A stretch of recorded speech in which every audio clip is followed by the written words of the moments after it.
Bismillahirrahmanirrahim. Bismillahirrahmanirrahim. Assalamualaikum warahmatullahi wabarakatuh. Alhamdulillahilladzi khalaqal mauta wal hayata liyabluwakum ayyukum ahsanu amala wa huwal azizul ghafur.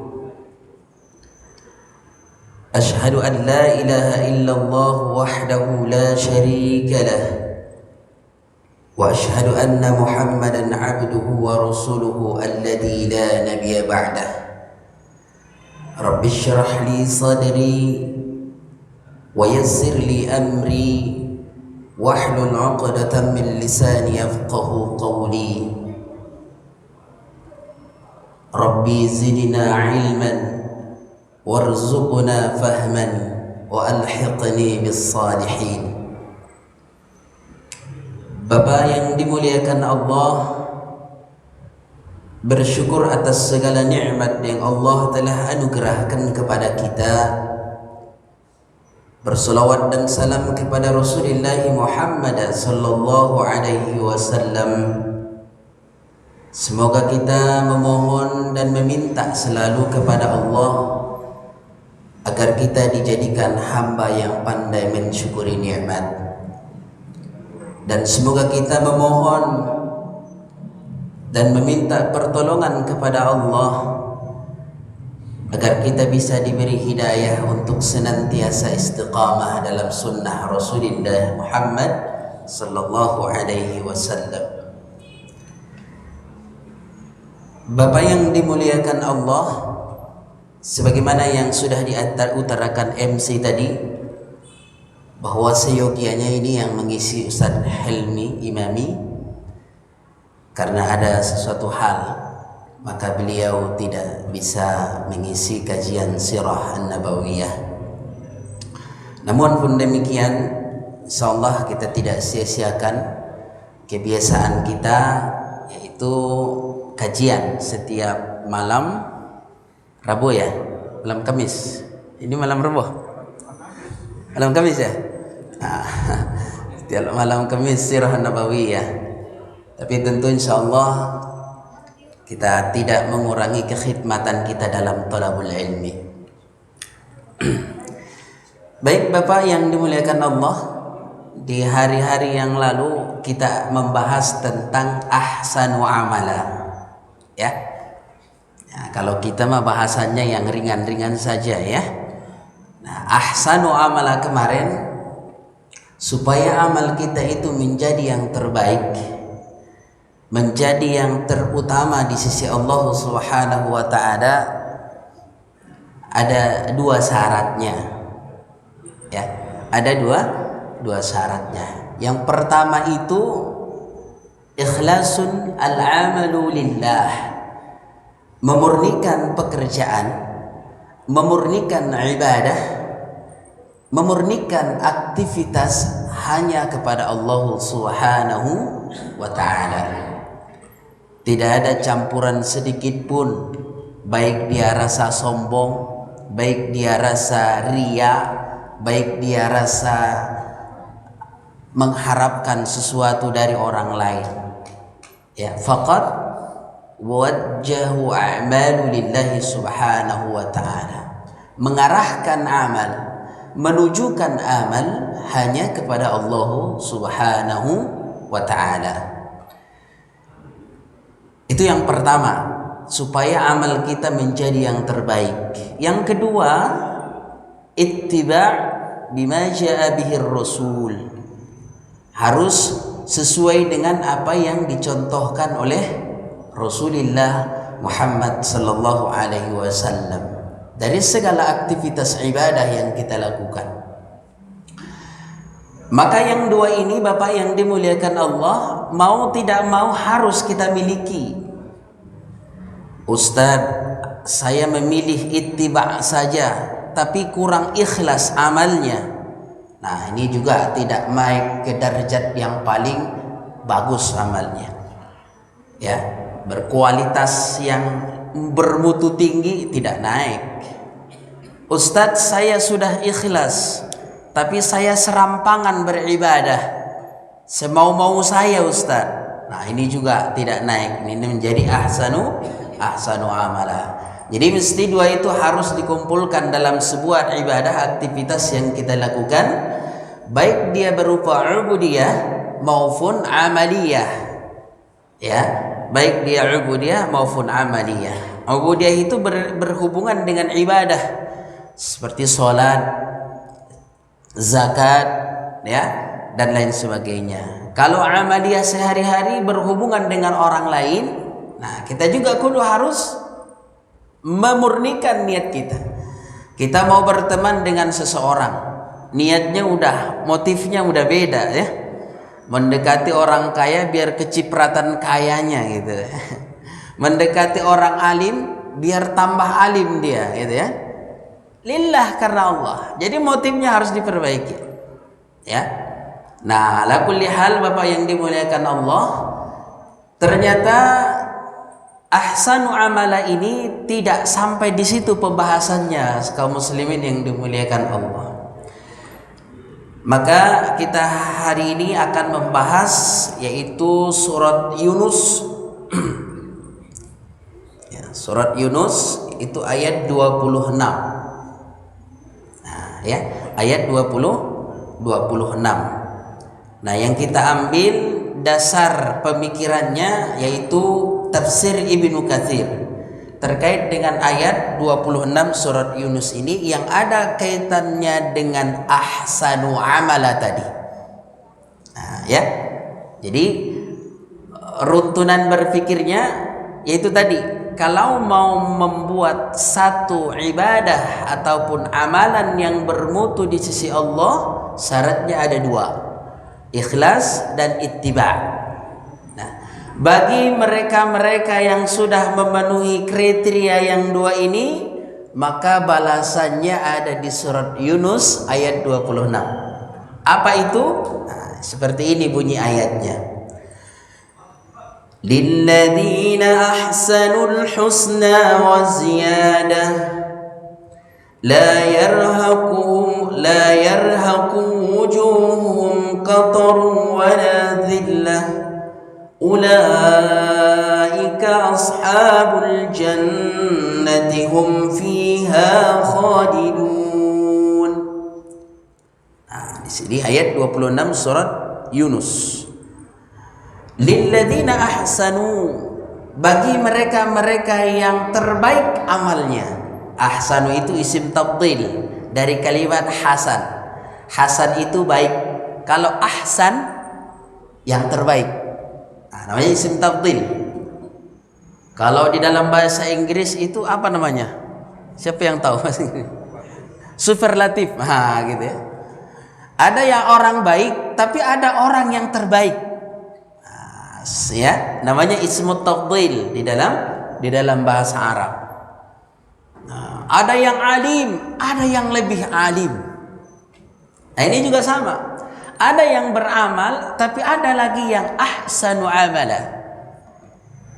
Nah, bagi orang-orang yang ahsanu amala ini, ternyata Allah akan membalas mereka nanti al-husna. Al-husna itu dimaknai dalam tafsir Ibnu Katsir adalah surga. Itu satu. Ustadz, masa semudah itu masuk surga? Ikhlas, kemudian ittiba. Jangan dulu bilang mudah. Ikhlas itu Bapak yang dimuliakan Allah, hanya orang yang ikhlaslah yang syaitan kerepotan untuk menggodanya. Ya. Orang yang penuh keikhlasan dalam hatinya, yang syaitan tidak bisa menyentuh mereka. Nah, kira-kira Bapak sering disentuh setan enggak kira-kira nih? Ya kan? La ughwiyannahum ajma'in illa ibadahul mukhlasin. Aku akan menipu mereka, aku akan memperdaya mereka, tapi kalau untuk orang yang ikhlas aku tidak bisa. Itu janji iblis kepada Allah Azza wa Jalla. Nah, kira-kira makom kita sudah ikhlas belum nih? Ya. Jadi ikhlas itu tidak mudah. Ya, tidak mudah. Ustadz udah ikhlas belum? Saya juga lagi berusaha ini untuk menjadi ikhlas, ya kan? Tidak berupaya terus.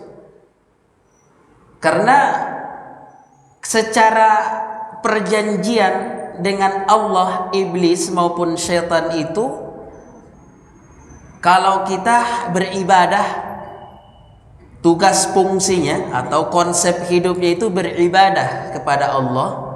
Tapi kalau syaitan, iblis itu apa fungsinya mereka? Prinsip mereka dalam untuk hidup apa? Menggoda manusia. Nah, jadi dengan demikian tidak ada lain kerjaan iblis maupun syaitan kecuali menggoda manusia. Nah, dengan demikian ternyata di internal manusia itu ada orang-orang yang ikhlas itu. Nah, jadi mereka yang ikhlas karena Allah dan mereka yang senantiasa memberikan panduan ataupun membuat sebuah panduan hidup dengan hidupnya Rasulullah dalam kehidupan Rasulullah sallallahu alaihi wasallam yang dikategorikan menjadi amalan yang terbaik di sisi Allah Subhanahu wa taala. Nah, jadi lilladzina ahsanu, bagi orang-orang yang terbaik, orang-orang yang berkualitas ibadahnya, husna, bagi mereka surganya Allah, wa ziyadah. Dan ziyadah, nanti kita akan bahas ziyadah ini bonus. Kalau bahasanya kita bonus, ziyadah itu tambahan. Jadi kalau dia sudah ikhlas beribadah, solatnya sudah dilandasi dengan nilai-nilai keikhlasan, aktivitas kelakuan sehari-harinya juga sudah dinilai dengan keikhlasan, pergaulannya dengan sesama kaum muslimin juga sudah dilandasi dengan keikhlasan, bukan motif yang lain, maka dia akan mendapatkan surganya Allah Subhanahu wa taala dan ada tambahannya. Nah, gitu ya. La yarhaqu wujuhuhum qatarun. Ya. Tidak terdapat di wajah mereka debu, wala zillah, dan tidak kehinaan. Jadi kalau orang-orang yang beribadah karena Allah, ittiba' dengan Rasul sehingga ibadahnya naik menjadi darjat ahsanu amala, mereka nanti mendapat surga Allah, kemudian mendapatkan tambahannya. Kemudian apalagi, mereka di wajah mereka itu tidak ada satupun titik noda, wajah mereka bersih dan mereka tidak terlihat lesu ataupun hina. Ulaika ashabul jannah, mereka itulah penghuni surga, hum fiha khalidun, mereka di dalamnya kekal untuk selamanya. Nah, sekarang Bapak yang dimuliakan Allah, di dalam tafsir Ibnu Katsir kita akan membahas terkait dengan balasan. Yang pertama itu surga bagi mereka-mereka yang terbaik amalnya. Kemudian ada bonus yang disebutkan tadi. Apa yang disebutkan dengan ziyadah? Nah, di dalam tafsir Ibnu Katsir dijelaskan, Bapak yang dimuliakan Allah. Wa qala Ibnu Jarir akhbarana Yunus akhbarana Abu Wahab akhbarana Syaib an Abi Tamim al-Hajami annahu sami'a Aba Musa al-Asy'ari. Nah, jadi ini periwayatnya banyak sekali. Nah, kemudian sesungguhnya dia mendengar Abu Musa al-Ash'ari yuhaddithu 'anir Rasulillah sallallahu alaihi wasallam, diceritakan dari Rasulullah sallallahu alaihi wasallam, innallaha yab'atsu yaumal qiyamati munadiyan yunadi, sesungguhnya Allah nanti akan membangkitkan semua manusia yang ada di padang mahsyar. Ya, jadi kita ini yang sudah nanti wafat, meninggal dunia disebabkan karena huru hara hari kiamat, kemudian kita dikumpulkan di suatu tempat, padang mahsyar, yaumil hisab. Ya, dari Nabi Adam sampai orang yang terakhir hidup di muka bumi ini akan berkumpul di hadapan Allah Subhanahu wa taala. Munadiyan yunadi, kemudian ada orang yang menyeru, ya ahlal jannah, wahai penghuni surga.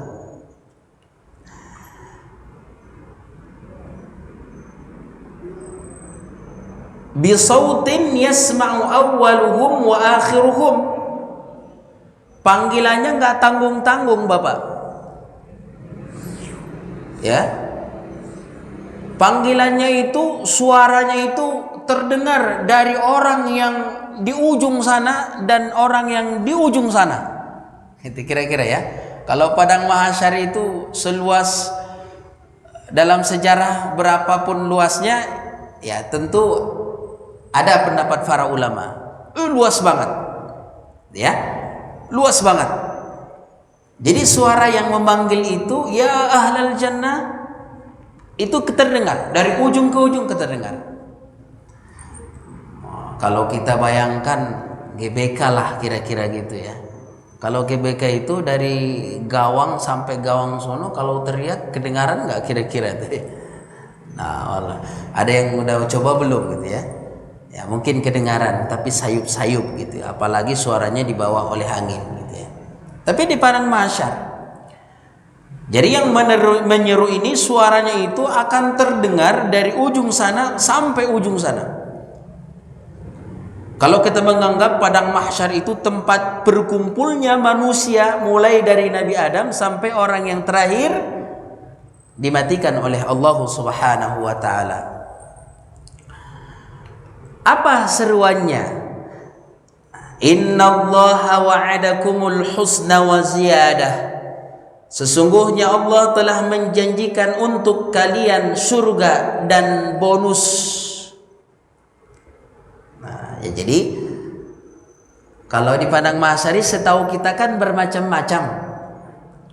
Kalau dari Nabi Adam sampai orang yang terakhir kan berkumpullah semua di sana ya. Yang iman, yang kafir, semua udah ngumpul. Yang munafik, yang setengah munafik, barangkali gitu ya, kalau ada gitu ya. Yang muslim, yang setengah muslim, udah ngumpul di sana semua. Tapi Allah Subhanahu wa taala menyeru mereka dan mengatakan, sesungguhnya Allah telah menjanjikan untuk kalian surga dan bonusnya. Al-husna al-jannah wa ziyadah, ziyadah. Ini ziyadah ini an-nadhru ila wajhir rahman azza wa jalla. Nah ini apa? An-nadhru, memandang wajah ar-rahman yang maha mulia. Jadi memandang wajah Allah, memandang Allah azza wa jalla. Nah, ini nanti di bagian akidah boleh ditanya nanti bagaimana posisi memandang wajah Allah itu. Nah, di bab akidah nanti kita akan bahas. Tapi pada intinya, nikmat yang paling nikmat di dalam surga itu adalah hanya memandang wajah Allah, tidak ada yang lain. Ya, tidak ada yang lain lagi. Maka di sebahagian riwayat mengatakan, tatkala penghuni surga masuk ke dalam surganya Allah sallallahu alaihi wasallam, Allah Subhanahu wa taala maksudnya, kemudian mereka sudah merasa enak-enakan di sana. ternyata ada yang belum ditunaikan oleh Allah Subhanahu untuk mereka, oleh penghuni surga itu. Maka di dalam hadis, idza dakhala ahlul jannati al jannata, ketika ahlu surga memasuki ke dalam surga, wa ahlun nari an-nara, dan ahli penghuni neraka juga masuk ke dalam neraka. Ini versi hadis yang lain ya, yang sumbernya berbeda. Nada munadi, berserulah, ya ahlul jannah, wahai penghuni surga, innalakum indallahi mau'idan, sesungguhnya untuk kalian ada satu janji Allah, yuridu ayyan jizakumuhum, ya, apakah kalian berkeinginan untuk mengambilnya? Nah, jadi janji itu ada yang Allah berikan kepada mereka-mereka yang terbaik amalnya. Fayaqulun, maka ahlu surga menjawab, wa ma huwa, apa dia? Alam yathqulu mawazinana, bukankah timbangan ibadah kami sudah berat? Jadi amal mereka cukuplah untuk mereka untuk masuk surga. Mereka berperanggapan seperti itu. Sudah, amalan kami sudah cukuplah untuk menghantarkan kami ke surganya Allah Subhanahu wa ta'ala. Wa yabayyad wujuhana, dan kami juga wajah kami sudah berseri-seri, berkilau. Wa yadkhalana al-jannata, dan dia Allah Subhanahu wa ta'ala sudah memasukkan kami ke dalam surga. Wa yuzihana minan nar, dan menghindarkan kami dari api neraka. Nah, jadi itu.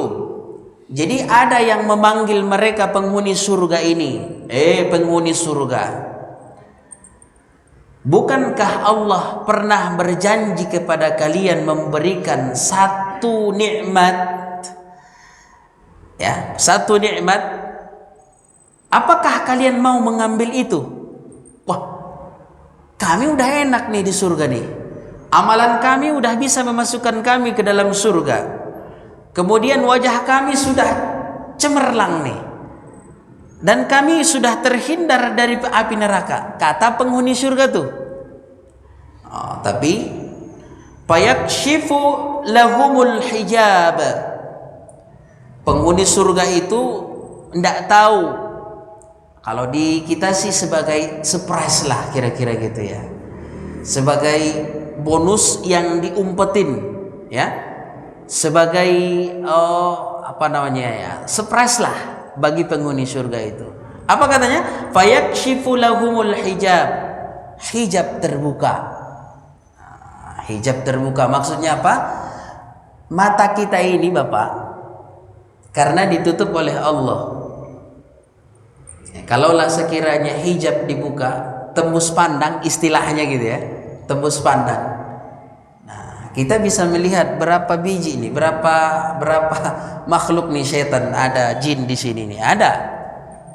Nah, kita juga bisa melihat qarin yang ada di dalam diri kita. Nah, karena Allah Subhanahu wa ta'ala akan membuka hijab itu nanti di dalam surga, di dunia tidak dibuka. Nanti kalau di dalam surga, hijab mata kita memandang segala sesuatu yang ada di surga itu nanti bisa tembus. Makanya ada dialog antara ahli surga dengan ahli neraka. Jadi ahli surga itu nanti bisa melihat mereka-mereka yang disiksa di api neraka. Ya, kalau jin kita nggak bisa lihat di dunia toh, tapi nanti di surga kita bisa melihat jin yang beriman, ya kan? Tapi mereka tidak bisa melihat kita. Jadi kebalikannya. Nah, jadi ternyata di dalam surga itu Allah Subhanahu wa ta'ala dengan izinnya membuka kasyaf, membuka hijab mata kita. Fayakshifu lahumul hijab fayanzuruna ilaihi, maka mereka melihat kepadanya, ke arah hijab itu tadi. Fawallah, demi Allah, gitu ya, demi Allah, ma a'tahumullahu syai'an ahabba ilaihim min nadhri ilaih. Demi Allah, tidak ada yang diberikan sedikit pun dari nikmat surga itu yang lebih mereka cintai kecuali memandang kepada Allah Subhanahu wa taala. Wala aqarra a'yunahum, mata mereka itu tidak berkedip. Bikin santai, inna enaknya memandang Zat Ar-Rahman Ar-Rahim. Jadi Bapak yang dimuliakan Allah, kita hidup di dunia memang aktivitas ibadah yang kita lakukan tentu merupakan konsep dasar dari manusia itu sendiri. Sebagaimana yang Allah sebutkan di dalam Az-Zariyat, "Wa ma khalaqtul jinna wal insa illa liya'budun." Jadi konsep hidup kita adalah beribadah, itu yang pertama.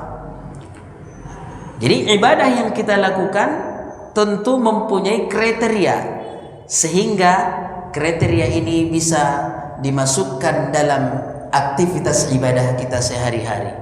Ikhlasun billah wa ittiba'un bima ja'a bihi rasul. Menjadilah amalan kita menjadi ahsanu amala, menjadi amalan yang terbaik di sisi Allah Subhanahu wa ta'ala. Setelah kita nanti sudah memiliki predikat ahsanu amala, maka kita mati dan masuk ke dalam surganya Allah Subhanahu wa ta'ala. Yang kita dapatkan dua. Yang pertama, berhak mendapatkan surganya Allah. Yang kedua, berhak mendapatkan bonus, yaitu memandang zatnya Allah Subhanahu wa ta'ala.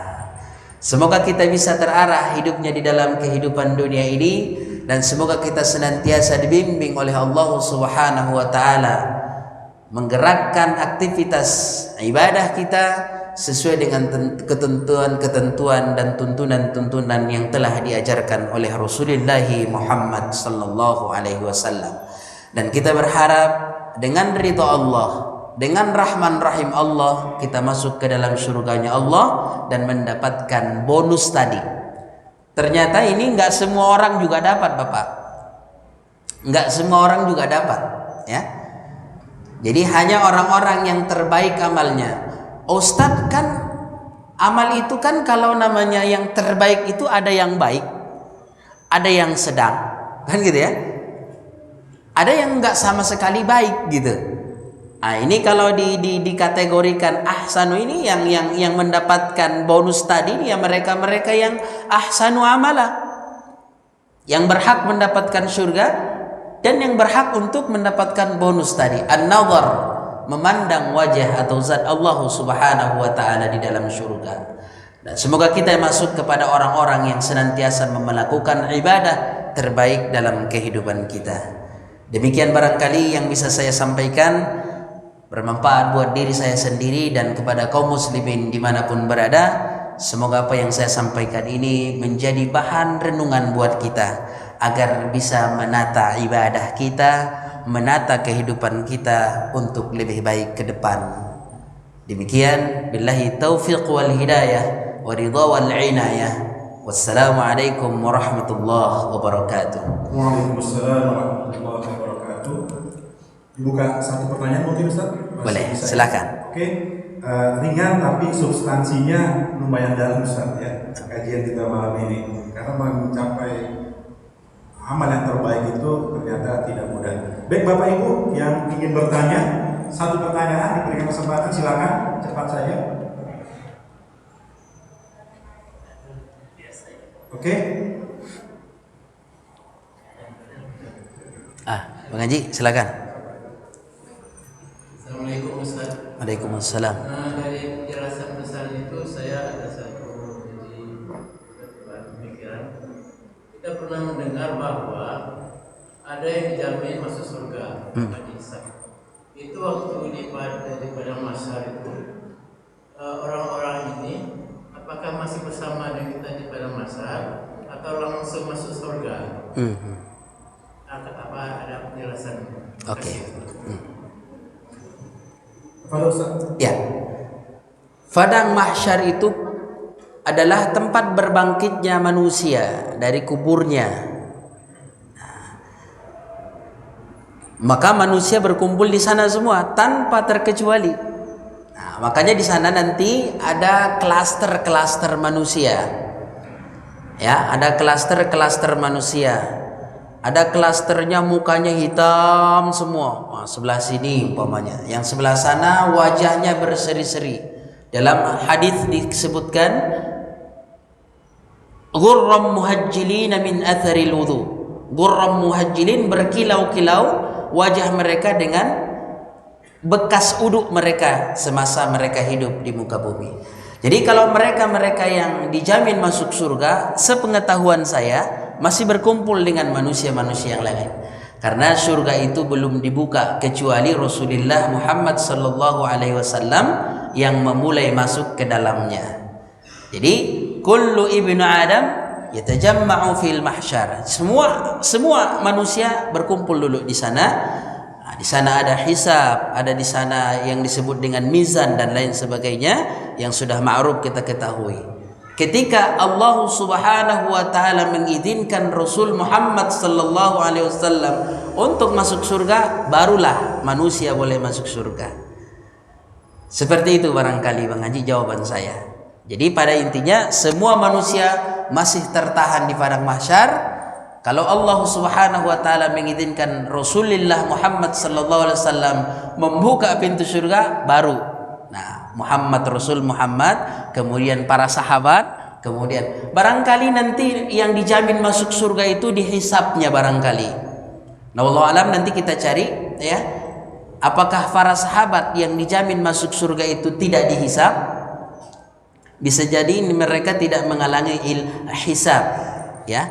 Karena amal mereka di muka bumi ini sudah dijamin oleh Rasulullah sallallahu alaihi wasallam dengan kebaikan. Nah, barangkali seperti itu pemahamannya Bang Haji. Demikian. baik Bapak Ibu sekalian, sudah memasuki waktu Isya. Mari kita tutup kajian kita pada malam hari ini. Jazakallahu Ustaz. Yakin? Subhanakallahumma wa bihamdik asyhadu an la ilaha illa anta astaghfiruka wa atubu ilaik. Billahi taufiq wal hidayah. Assalamualaikum warahmatullahi wabarakatuh. Waalaikumsalam warahmatullahi wabarakatuh.